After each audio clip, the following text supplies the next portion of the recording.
Welcome to a new episode about Altruism.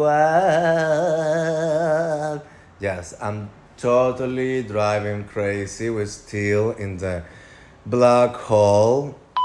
Well, boss, there is some news. Actually, the radar is saying that we are almost to the end of the road. Yes, it's warming. We can feel the heat of the end of this black, massive hole. Oh my god, finally! I really want to have some shot of oxygen. Captain Bobby, do you want to have some oxygen? Some shot of oxygen? Huh? I know you like it, Captain Bobby. What the fucks, boss? Please don't say or repeat that in front of the camera. Remember, I am a robot. I cannot consume oxygen. What the fuck, boss? Do you mean Captain Bobby? Do you think I'm crazy? Yes, I'm tired to be in this spaceship. Captain Bobby, please just try to I take a will leave you rest. alone, sir. Go to You're your room, totally fucked okay? up.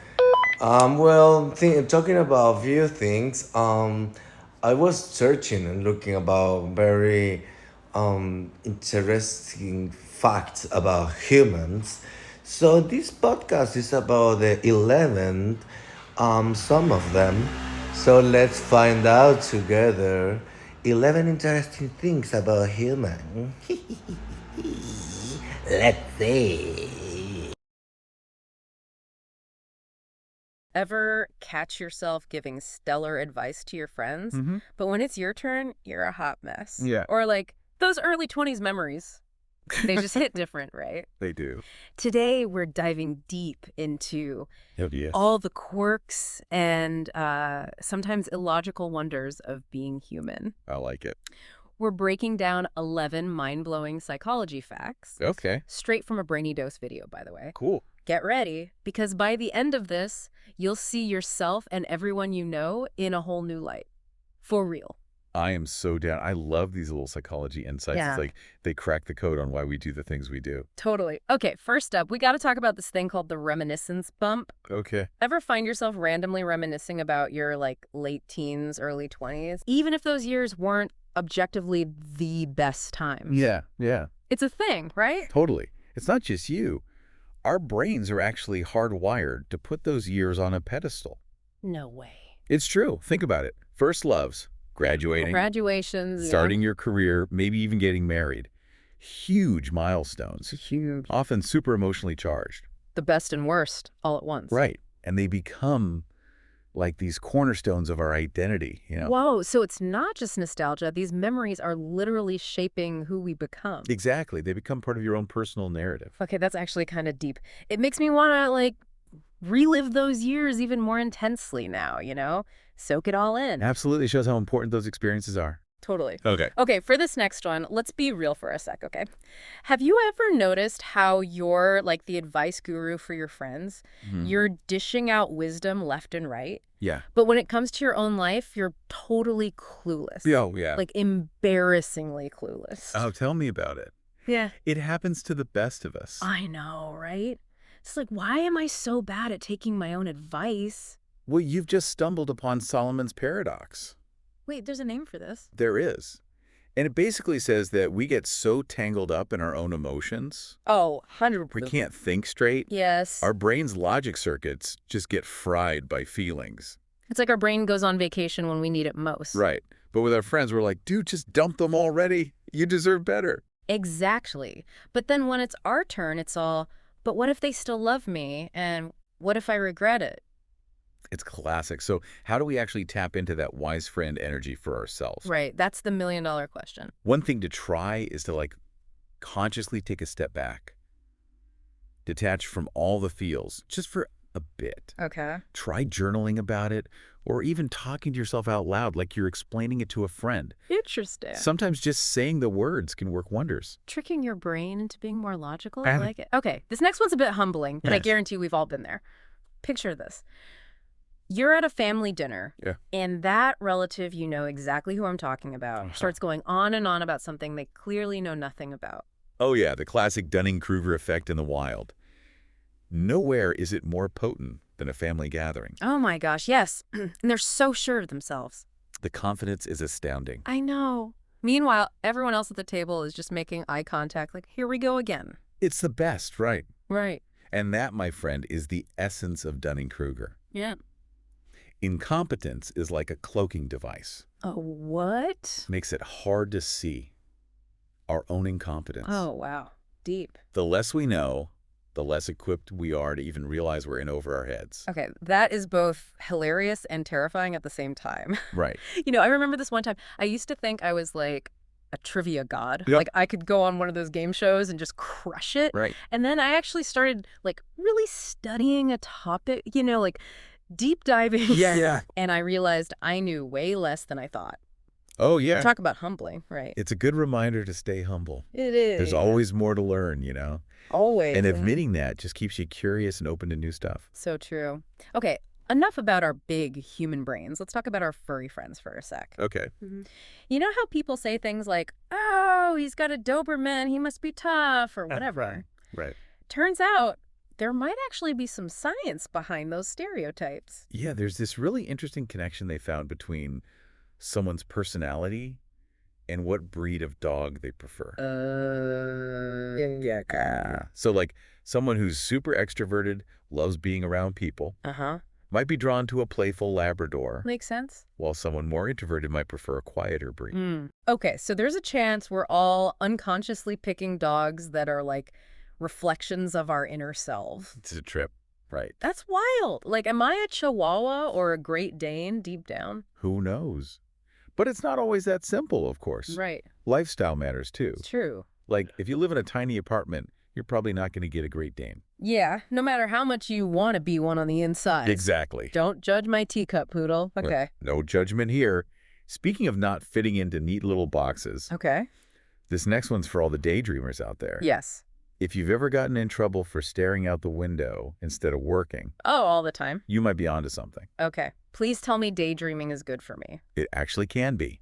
It's not just zoning out, it's your brain doing its thing. Being super active, actually, they found it's linked to better problem solving, No way. creativity, even better memory. So all those times I was spacing out, my brain was actually working out. It's possible. Making connections, exploring different possibilities, Yeah. even if it doesn't look like it. I knew it. I'm adding professional daydreamer to my resume. Do it. Okay, this next fact, I'm just going to warn you, it's super relatable, but it stings a little. Good.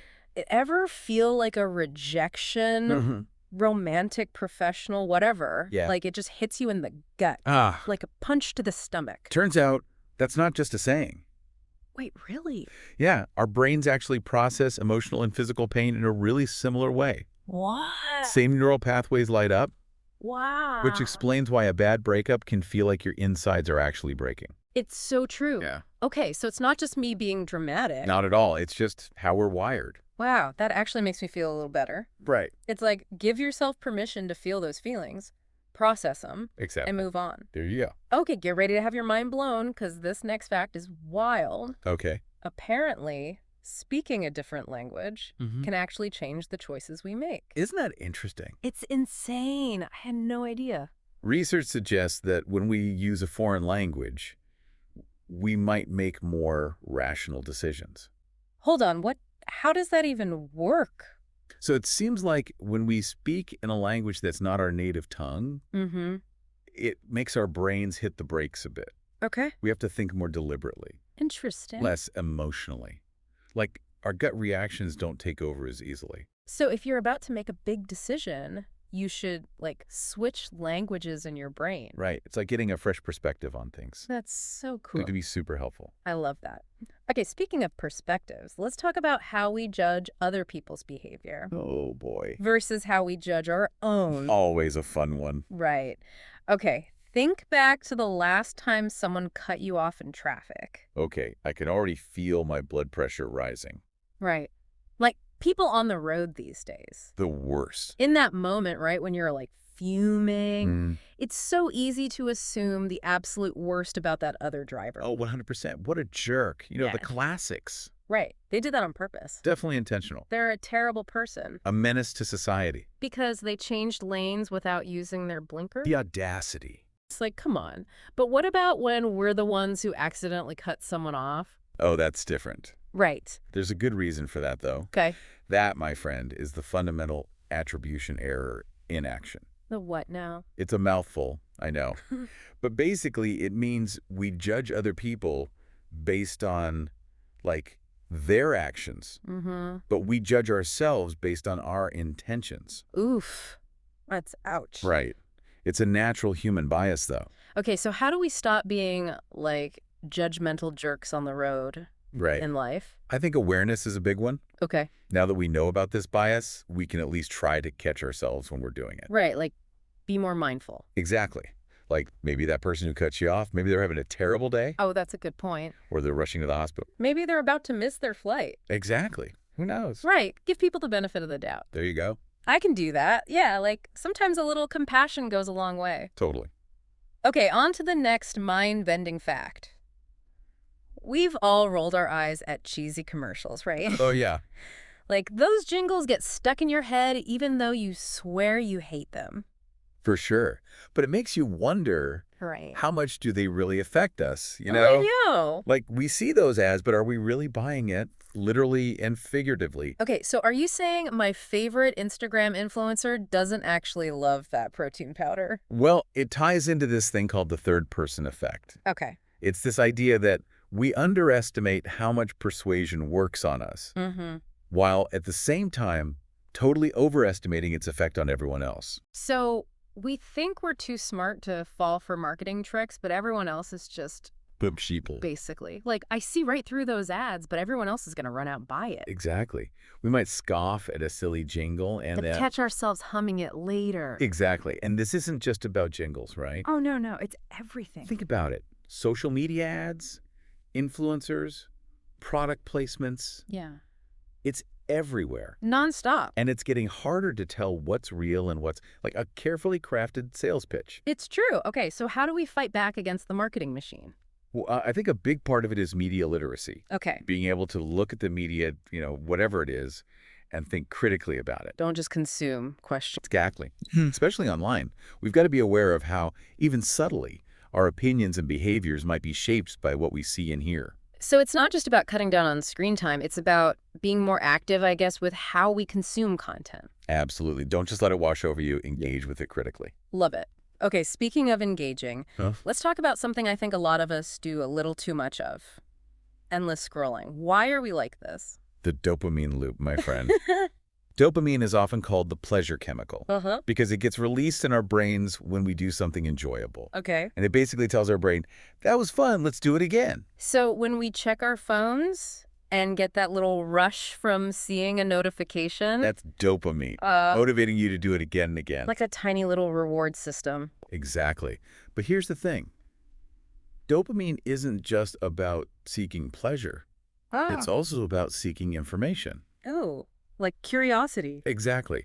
Every time you learn something new, encounter something interesting, like the next post in your feed, It's calling to you. your brain's like, ooh, dopamine, let's get more. So we're just information junkies. In a way, yeah, which isn't always a bad thing. True. Knowledge is power. Right. But, like with anything, balance is key. Okay, so how do we balance the dopamine rush with, actual real life? It's tough. Mm. But being mindful of our digital habits is a good place to start. Okay. Setting boundaries, making time for things that bring you joy offline. It's a process. Okay, I'm setting a screen time limit after this. On that note, for our final fact, I want to end on something a little more uplifting, okay? Sounds good to me. Get ready for this. Helping others isn't just good for them, it's good for you, too. It's true. They've actually found that volunteering is linked to, like, greater well-being, even a longer life. Wait, what? Volunteering can help me live longer. Sign me up. Right. Oh. It seems crazy, but it's like these acts of kindness, they create a ripple effect. Okay. They benefit not just the person receiving the help, but the giver, too. I guess it makes sense when you think about it. It feels good to do good. Exactly. Plus, when you volunteer, you're more likely to connect with other people. Oh, yeah. That community aspect is huge. It is. And feeling like you're part of something bigger than yourself, that you're making a difference, even a small one, Totally. that can have a huge impact on your overall sense of purpose and well-being. Okay, that is the perfect note to end on. It's like a little boost of optimism to remind us that even small acts of kindness can have a big impact. So, there you have it. 11 fascinating glimpses into the weird and wonderful world of human behavior. We talked about why we hold on to those early memories so tightly, why we judge others so easily. It's the process, right? And, of course, the science behind endless scrolling. We're complex creatures. But hey, that's what makes life interesting, right? So, next time you find yourself giving amazing advice, As we do. remember Solomon's paradox, okay? Take a step back, detach from those emotions, and you might just surprise yourself with your own wisdom. And hey, next time you see a cheesy commercial, ask yourself, is that jingle stuck in my head because of clever marketing or because I actually kind of like it? Until next time, keep exploring those fascinating brains of yours, and we'll see you on the next deep dive.